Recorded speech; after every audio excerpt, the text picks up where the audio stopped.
In the last episode, I talked about how to start practicing surrender, and I talked about using weather and traffic as low hanging fruit opportunities to start practicing our surrender muscles. And if you have been doing that for a while, or even if you haven't, you're practicing that right now, and you're wondering what the next step could be. That's what I want to share in this episode. I have been practicing this sort of low hanging fruit surrender with traffic and weather for a while now. And in one of his talks, Michael Singer mentioned that emotions are just inner weather. And that was really helpful for me because now I've been practicing handling or surrendering to weather for a while now. So I was like, if I can surrender to outside weather, whether it be hot, cold, storms, hurricanes, not that I have hurricanes where I live, but I'm just saying that if I can learn to accept and surrender to all kinds of outside weather, why can't I do it for my internal weather, which is, on some day it's going to be a sunny day where I'm smiling and singing and there's a jump in my step, right? I'm just in a good mood for no reason, so that I could have that sort of sunny weather inside. Or I could have a gloomy weather day where I can't pinpoint as to why I'm upset, but my mood is just low, right? And so instead of like over analyzing, like, why am I feeling this way, or how do I get myself out of this gloomy weather into a sunny weather, instead of doing all that, I can just surrender to it. I can just accept that this is just my inner weather. It's going to be different every day. And no matter what kind of weather I have, it will pass. Just like all hurricanes pass, they do not last forever.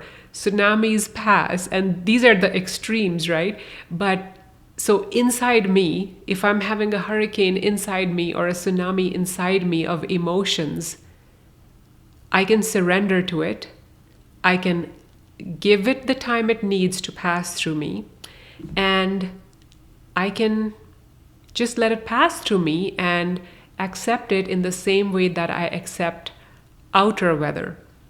And then the next stage for me with this sort of surrendering to emotions or inner weather was that, okay, if I can do it with my own emotions, if I can handle all sorts of inner weather for myself, can I do it for my loved ones, my husband, my kids? If my husband is having a gloomy day, can I be okay with that?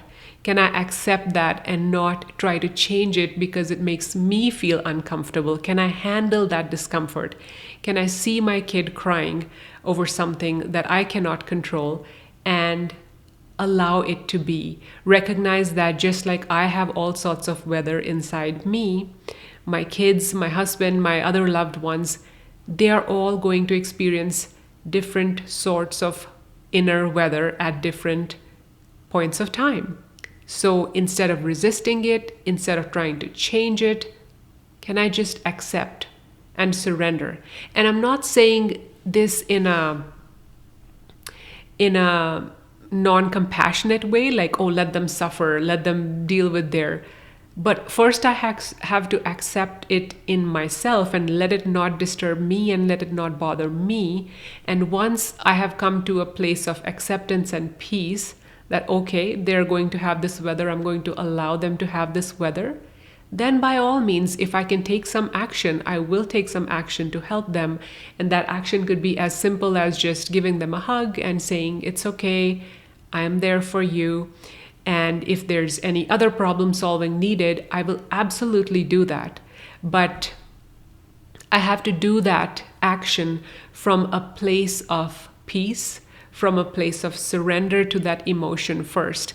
Because whether we are talking about, whether it is happening outside or inner weather, meaning emotions in ourselves or in our loved ones, that's reality, that's life. So many factors, so many things had to happen for me to have this weather right now, or my child to have this weather right now. who am I to judge it as good or bad? I can just surrender to it and accept it, because it's thy will, not my will, right? It's God's will. It is what had to happen. My ego, my ego would rather it not happen. In case of, let's say, seeing my child in pain, physical or emotional, but who am I? My ego, of course, has preferences. It doesn't want things to go a certain way, but I can just honor and accept the reality which is in front of me. I can honor and accept life the way it is unfolding, even when it is opposite of how my preference is. So I hope that helps. This analogy of using or thinking of our emotions and emotions in other people as just inner weather.